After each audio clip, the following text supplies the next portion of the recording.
I don't know what's going on, what's in the air or what's in our water, but it seems to be like 2025 is the year of the brown parent saga. I mean, I joke because I think this is something that's been going on for a very long time. I come across many of my clients who are really struggling with their parents because they're from the South Asian background or they're from the Middle Eastern background, and they're really struggling because their parents have these expectations that they put on their children and they feel so burdened by them. But what I recognize is when I'm counseling or when I'm coaching the client who is now the child of these parents, being in that culture can be so dangerous sometimes if you don't check yourself and recognize that you're a Muslim first and you're a Pakistani second and you're an Indian second and you're a Bengali second.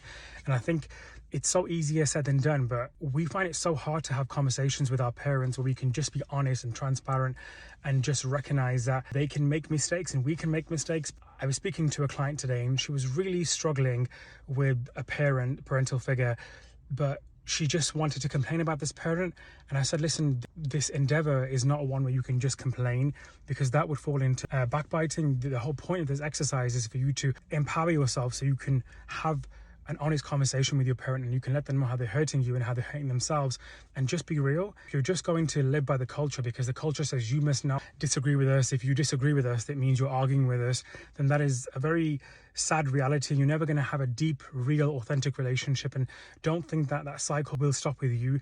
If you don't stop it with your parents, it's going to perpetuate and it's going to continue on with your own children as well. So if you are somebody who's struggling with your parent, I can totally understand that it can be very hard, but you need to have a real conversation. You need to sit them down, you need to explain to them how this is hurting you. And if they get defensive, if they lash out, if they raise their voice, if they get angry, that's a very normal emotion, because when people are conditioned to be a certain way, they think that there's an order to how things should be done.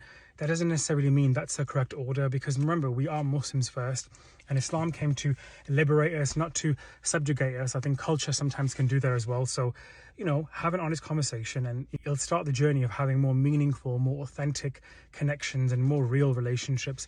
Because I've seen too many of these clients who have these, parents. Most of the clients are essentially man children and women children. They haven't grown up to become fully adults. They haven't been able to grow and become emotionally and spiritually mature. They're very stagnated and they can't make decisions, and they're heavily influenced by their parents, but in a very negative way. And it's okay. This is going to be shocking.